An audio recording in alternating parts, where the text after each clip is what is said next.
Your Honor, please. I only have one request. The courtroom was silent as the young black man in the orange jumpsuit rose from his chair. His chains rattled with every step. His voice cracked, not with arrogance, but with desperation. The judge, stern, elegant, and feared for her no-nonsense rulings, folded her arms. "And why," she asked, "should I grant anything to a man convicted of robbery?" Before we move further into this story, let us know in the comments where you're watching from. We'd love to hear. Let's dive in. The inmate swallowed hard, his eyes glistening. "Because before I'm locked away for years, I just want my mother to see me free. Just once. She's dying, Your Honor. And I need her to believe her son isn't lost." The gallery murmured. Even the clerk lowered his pen, but the judge's face remained unreadable. She banged her gavel.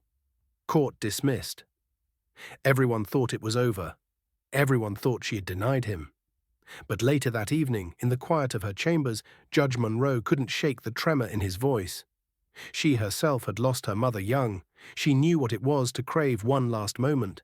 And so, against every instinct, against the whispers of her colleagues, she did something unthinkable. She granted his request. The next morning, under heavy guard, the inmate was escorted to a small hospital room. His mother lay weak in bed, tubes connected to her frail body. When she saw her son step inside, not as a convict but standing tall, tears filled her tired eyes. "My boy," she whispered. He knelt beside her, clutching her hand. "Mama, I'm sorry for everything, but I'll make you proud." "I swear," the guards glanced nervously at the judge, who had personally insisted on accompanying them. She stood by the door, her stern mask softening as she watched mother and son cling to each other. For those few minutes, the room was filled with something prison walls could never contain: love. When the visit ended, the mother whispered a blessing over her son. Hours later, she passed peacefully.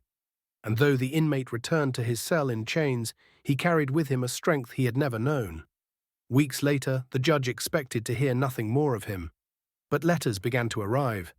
Letters not from him, but from prison staff. "He's changed," one wrote. "He helps other inmates study for their GEDs. Another wrote, "He broke up a fight last week.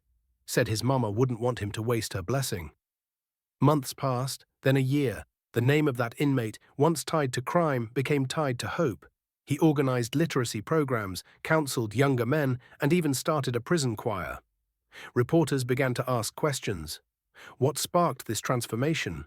And every time his answer was the same: "A judge who showed me mercy when no one else would. But mercy has a cost."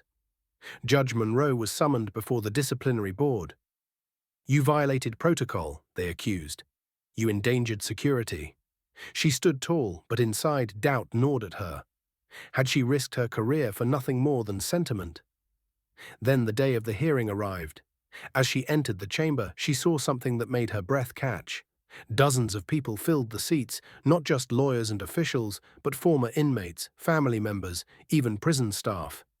And among them, shackled but smiling, was the man she had once granted that impossible request.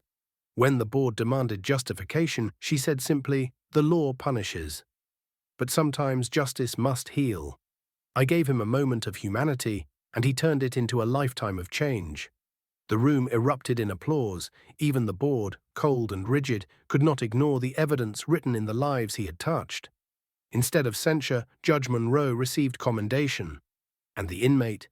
He received a reduced sentence, not because of pity, but because of proof. He had rebuilt himself. Years later, he walked out of those prison gates a free man. Waiting for him was not just his community, but Judge Monroe herself. He hugged her, tears streaming down both their faces. "You kept your promise," he whispered. She smiled through her own tears. "Number you did." The moral is simple. Justice isn't only about punishment. It's about giving people the chance to rise again. One act of mercy can ripple through generations, turning chains into second chances. And that's why respect followed her everywhere she went. If this story touched you, don't forget to like the video, subscribe to the channel, and let us know how you feel in the comments.